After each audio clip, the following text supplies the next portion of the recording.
Sa likas ng bansang demokratiko, likas ang pagkakaiba ng mga opinyon, lalo na sa politika. Madalas itong mantong sa mainit na pagtatalo at bangayan. Ngunit sa gitna ng lahat na ito, may isang bagay na natiling konstante at mahalaga, ang wika. Ang aking solusyon ang tanging paraan para umunlad ang ating ekonomiya.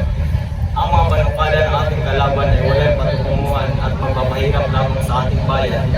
Tama, hindi niya naintindihan ang tunay na problema.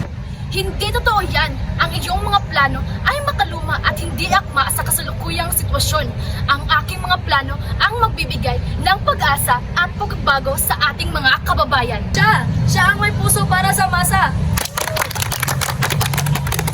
Ang ingay nila, pero naiintindihan ko naman ang sinasabi nila pareho.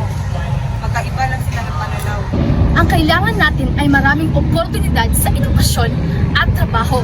Ito ang ugat ng mga problema, hindi lamang sa paghihigpit ng mga batas. Si Ginoong Vergara gusto ng kapayapaan. Si Binintana naman gusto niyang tutunan ang kahirapan. Pareho silang may punto. At dahil sa isang wika na ipapaliwanag nila ang mga dahilan. Naintindihan ko ang kanilang mga argumento, kanilang mga pangako at kanilang mga pagkakaiba. Matapos ang lahat ng sigawan at pagkatalo, pareho pa rin tayong Pilipino. Pareho pa rin tayong gumagamit ng salitang Pilipino. Ang mga ideya nila ay magkaiba. Ay napahayag sa wikang kaunawaan.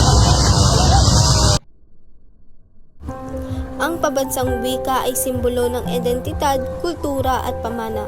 Sa kabila ng mga politikal na alitan, ang wika ang nagpapanatili sa pagkakaugnay ng mga mamamayan sa kanilang kasaysayan at sa kanilang kolektibong kinabukasan. Ito ang nagbibigay daan sa pagpatuloy ng diskurso, sa paghahanap ng solusyon at sa pagpapatibay ng pabansang dangal at pagkakaisa. Kahit sa mga panahong tila nagkawatak-watak ang mga pananaw, ang wika ang pundasyon kung bakit sa huli ang bansa ay nanatiling buo sa kabila ng mga pagkakaiba.